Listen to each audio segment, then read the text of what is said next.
You think you know what cruelty looked like in the ancient world. You've heard about Roman gladiators, seen the movies about medieval torture chambers, felt the appropriate horror at historical barbarism. But what if I told you that everything you learned was just the appetizer? What if there was an empire that turned human suffering into an art form so sophisticated that even hardened Roman generals would flee in terror?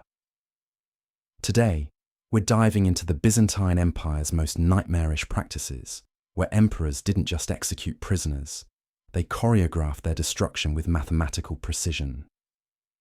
You don't learn this in history classes because, frankly, it's too disturbing to teach. According to Byzantine court chronicles dating from the 6th century, according to first-hand accounts from diplomats and prisoners who somehow survived, what I'm about to share with you represents the most creative system of human torment ever devised. We're talking about documented evidence from multiple reigns spanning from Justinian's golden age all the way to the empire's final gasps. Primary sources that historians have verified but mainstream education conveniently ignores. Makes you wonder what else they're not telling you, doesn't it? Buckle up, because this journey through forgotten horrors is about to completely reshape how you see the so-called civilized Byzantine Empire. Let's start with what they called the Garden of Justice, where every flower bloomed red and screams were considered music. Picture this scene from Constantinople in 532 CE.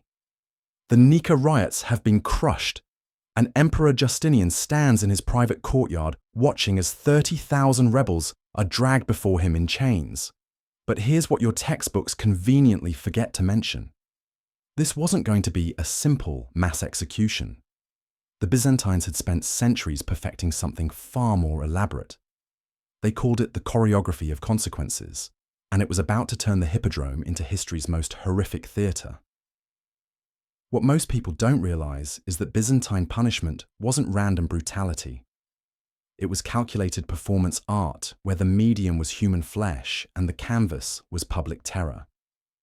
Each method was specifically chosen based on the crime, the prisoner's social status, and most disturbingly, the educational value for spectators. They had actual manuals detailing which tortures produced the most effective psychological impact on different audiences. Let me tell you about Phocas the Tyrant, who ruled from 602 to 610 CE. This man didn't just kill his enemies, he transformed execution into entertainment that made Roman circuses look like children's puppet shows. When he captured the family of his predecessor, Maurice, he didn't simply order their deaths. Instead, he arranged what witnesses called the theatre of tears. Each family member would watch the others tortured, knowing their turn was coming, while Phocas sat in a golden chair, eating grapes and critiquing the performance like a drama teacher. The truly twisted part. The audience loved it. Byzantine citizens would pay premium prices for front-row seats to watch aristocrats get slowly dismembered. They developed a whole culture around creative execution, with betting pools on how long victims would survive, and artistic reviews of particularly innovative torture methods. One surviving program from 605 CE lists the evening's entertainment like a modern movie schedule, complete with intermissions and refreshment vendors. But here's where it gets absolutely insane. The Byzantines didn't just torture bodies. They engineered psychological destruction that would make modern interrogation specialists look amateur. Take the case of Artabasdos, who led a rebellion against Constantine V in 741 CE. When captured, Constantine didn't immediately execute him. Instead, he implemented what court records call the erosion protocol. First, they brought Artabasdos to the hippodrome where 80,000 citizens had gathered. But instead of killing him publicly, they simply shaved his head, a humiliation that might seem minor today, but was devastating in Byzantine culture. The crowd laughed. Then they led him away, leaving everyone wondering what came next. This was psychological warfare perfected over centuries. For the next 6 months, Artabasdos was brought to the hippodrome weekly, each time another small humiliation. His beard was plucked hair by hair, his clothes were gradually shortened until he stood nearly naked, his teeth were filed down to points. The crowd's laughter grew louder each week as this once powerful general became a grotesque spectacle. By month 6, Artabasdos was begging for death, but Constantine wasn't finished. The final performance was a masterpiece of calculated cruelty. They brought Artabasdos's wife and children to watch as executioners slowly removed his fingernails, then his toenails, then began working on his joints.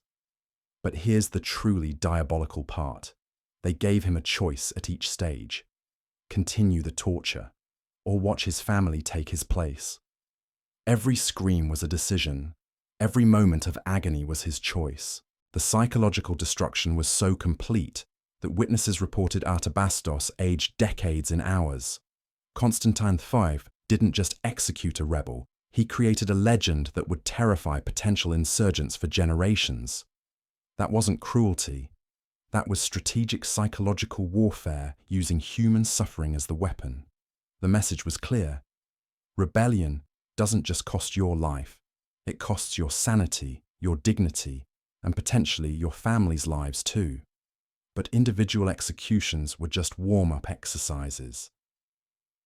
When the Byzantines really wanted to send a message, they organized what historians now call industrial spectacles, mass tortures involving hundreds of prisoners, each method carefully choreographed to create maximum psychological impact on both participants and spectators. Emperor Basil II, who ruled from 976 to 1025 CE, perfected this art form during his conquest of Bulgaria.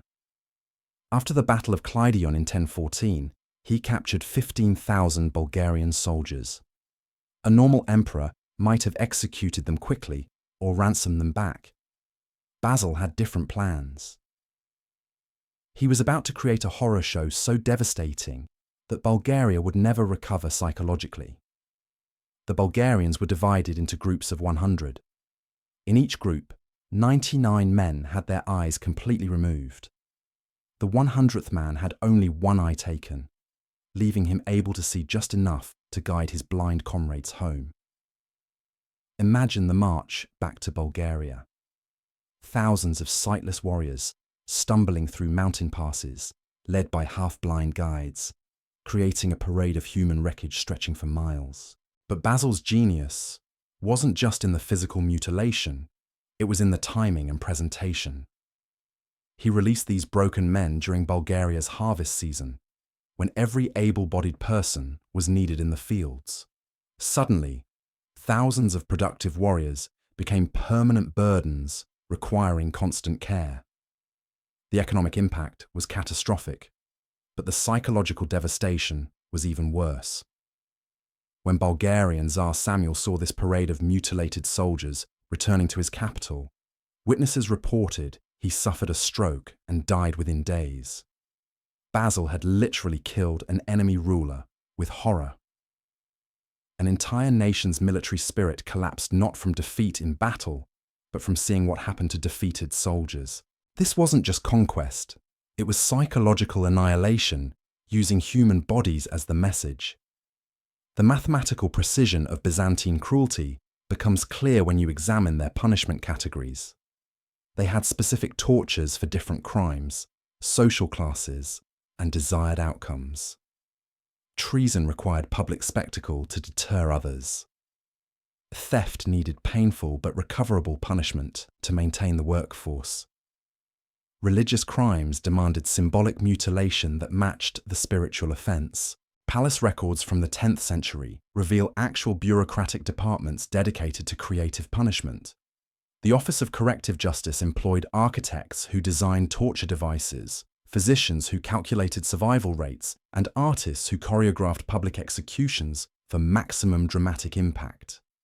They had performance reviews for executioners and customer satisfaction surveys for spectators. Think you've heard the worst of Byzantine cruelty? We haven't even scratched the surface. Because what I'm about to reveal makes everything we've covered look like playground disputes. The Byzantines didn't just torture prisoners, They created living laboratories where human beings became test subjects in experiments that pushed the boundaries of what flesh and mind could endure. Enter Emperor Nicephorus II Phocas, who ruled from 963 to 969 CE. This man turned the imperial palace into what witnesses called the workshop of wonders, though there was nothing wonderful about what happened behind those marble walls. Nicephorus had a problem that required creative solutions. His enemies kept mounting rebellions even after witnessing public executions.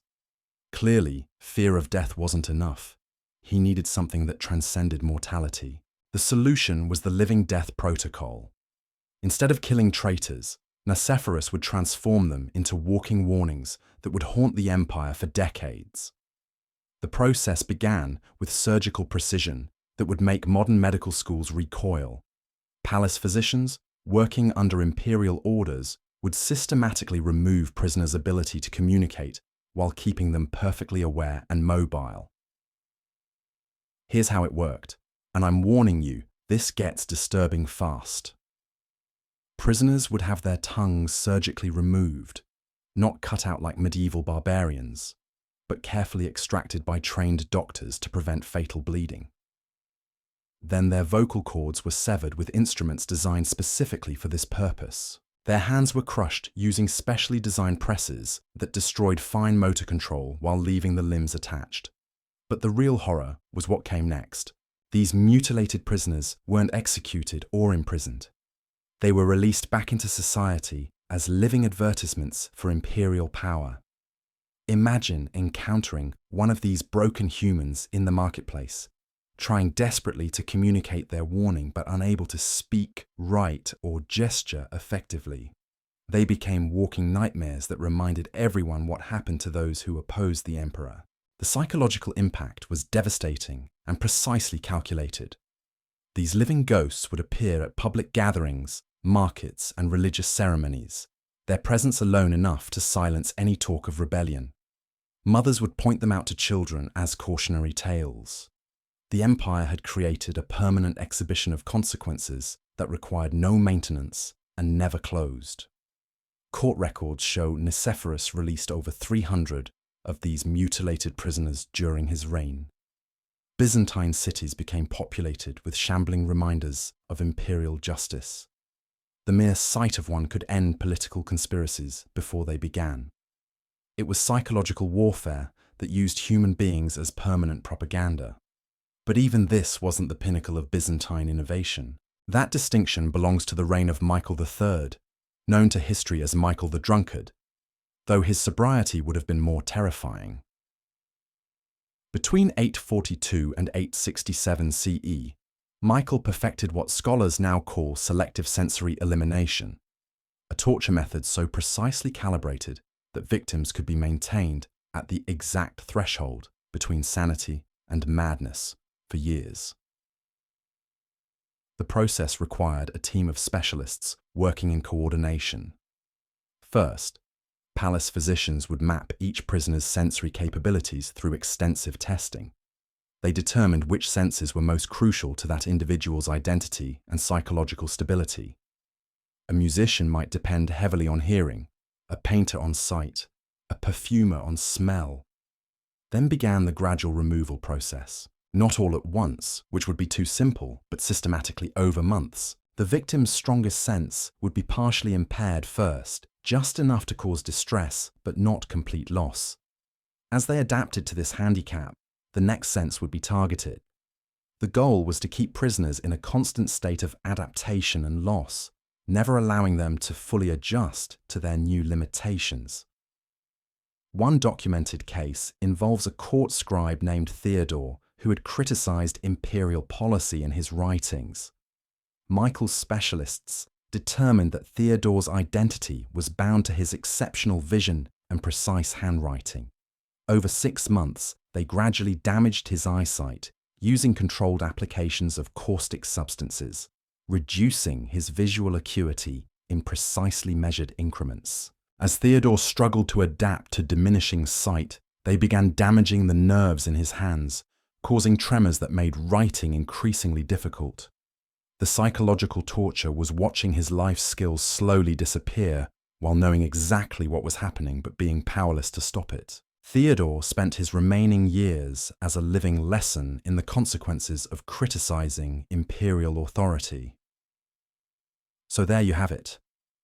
The Byzantine Empire didn't just rule through military might or political cunning. They mastered something far more powerful: the systematic weaponization of human suffering.